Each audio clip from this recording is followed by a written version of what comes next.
CBSE 10th board result निकलने के बाद आज की सबसे बड़ी खबर। RTC high school CBSE board के 10th के रिजल्ट में किया गया है बहुत बड़ा छलावा। जी हाँ, बिल्कुल सही सुना आपने। और इस छलावा का खुलासा आज की इस वीडियो में हम पूरी तरह से कर देंगे। इस विद्यालय के रिजल्ट में अंकों का वितरण कुछ इस प्रकार से किया गया है कि जो बच्चे पढ़ने में कमजोर थे उन्हें संयोग बस अच्छे नंबर आ गए हैं, जो बच्चे पढ़ने में अच्छे थे उन्हें संयोग बस खराब नंबर आ गए हैं, और संयोग की बात यहाँ तक आ गई है कि जो बच्चे पढ़ने में बहुत अच्छे थे उन्हें संयोग बस भी बहुत ही अच्छे नंबर आए हैं। तो कुल मिला के बात यह है कि यहाँ पे संयोग की कोई बात नहीं है, ये लापरवाही का एक नतीजा है। अपने रिजल्ट से नाखुश कुछ छात्रों ने आज प्रदर्शन भी किया। प्रदर्शन के सामने आके प्राचार्य ने यह बयान दिया कि सीबीएसई ने ही सारा मार्क्स बैठाया है। प्राचार्य ने यह कहा कि जो एक्स्ट्रा 20 मार्क्स होता है वो बैठाने की अनुमति हमें दी गई थी, बाकी का जो 80 नंबर है सीबीएसई ने खुद से बनाया। उन्होंने अपने बयान में ये कहा कि पहले हमने रिजल्ट बना के भेजा था, लेकिन आप भी जानते होंगे वो कांड जबकि सीबीएसई ने कुछ स्कूलों का रिजल्ट लौटा दिया था।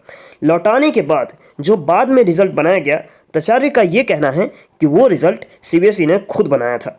तो यहाँ पे जनाब एक सवाल है छोटा सा कि आपके स्कूल के ये 5 बच्चे जो है इन्होंने हाईएस्ट मार्क्स जो है अचीव किए हैं।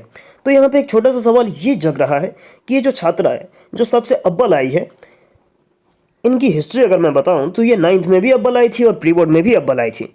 अब जाहिर सी बात है कि सीबीएसई ने दूसरी खेप में सबका रिजल्ट खुद से बनाया है जो कि 80 नंबर का रिजल्ट होता है, और आपने सिर्फ 20 नंबर का ही एक्स्ट्रा मार्क्स दिया है।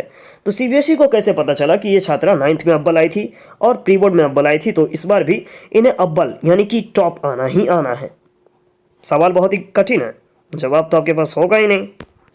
अब यहाँ पे एक कबूतरी बयान आप ये देंगे कि हमने इनके रिजल्ट को भेजा था सीबीएसई को, यानी कि पिछले रिकॉर्ड सीबीएसई ने मंगवाए थे, फॉर एग्जांपल 9th के रिजल्ट और प्री बोर्ड के रिजल्ट। तो जनाब आपने सिर्फ यही छात्रा के रिजल्ट भेजा था या फिर अपने विद्यालय में पढ़ रहे हर एक छात्र और छात्रा का रिजल्ट भेजा था? यार सी बात है, आपने सबका भेजा होगा। तो जब सीबीएसई ने इनके पिछले अंकों को देखकर इस बार भी इनको टॉप का गार्ड दिया, तो और छात्रों को क्यों नहीं दिया? जनाब जवाब चाहिए आपसे। मैं जानता हूँ आपके पास इसके लिए कोई जवाब होगा ही नहीं, लेकिन अपने श्रोताओं को बता दूं कि कुल मिला के निष्कर्ष ये है कि प्राचार्य ने जो ये बयान दिया कि सीबीएसई ने एक्स्ट्रा 80 नंबर में मार्क्स अपनी मर्जी से बैठाए हैं, ये बयान पूरी तरह से निराधार है और झूठ है। इसके पीछे एक ये भी कारण है कि अगर ऐसा होता तो सभी विद्यालयों में यही होता। तो जाहिर सी बात है कि ये आपकी लापरवाही का नतीजा है। एक हमारे सूत्र के हिसाब से हम आपको बता दें, एक शिक्षक है, उनके बयान के हिसाब से मैं आपको ये बात बताने जा रहा हूँ कि रिजल्ट कैसे बनाया गया है। तो हुआ कुछ इस प्रकार से था कि इन लोगों ने सभी शिक्षकों की सहमति से एक रिजल्ट बना के सीबीएसई को भेजा था, पर उस रिजल्ट में सभी को अच्छे से अच्छे मतलब जो संभव नहीं है उतने अच्छे मार्क्स दिए गए थे। सीबीएसई ने जाहिर सी बात है वो रिजल्ट लौटा दिया था, जो कि न्यूज़पेपर में भी आई थी, उसमें इस विद्यालय का भी नाम था। दूसरी बात क्या हो रही है यहाँ पे कि जब दोबारा रिजल्ट बनाना पड़ा तो एक शिक्षक के बयान के अनुसार मैं बता रहा हूँ, मैं उस शिक्षक का नाम नहीं ले सकता आपके सामने, प्राइवेसी मेंटेन कर रहा हूँ उनकी, बट उनके बयान के अनुसार इन्होंने सब्जेक्ट टीचर्स को दोबारा वाले रिजल्ट में बुलाया ही नहीं। बस स्कूल में मौजूद 2-3 शिक्षकों ने मिलकर सभी सब्जेक्ट का दोबारा से रिजल्ट बनाया और उसको आनन फानन में सीबीएसई में भेज दिया।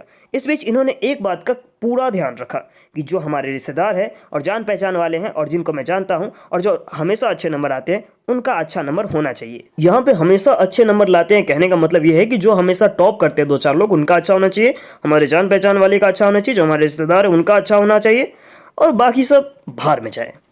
अब इस वीडियो को देखने के बाद आप सोच रहे होंगे कि मैं कौन हूं और मैं इस विद्यालय के बारे में इतना क्यों बोल रहा हूं।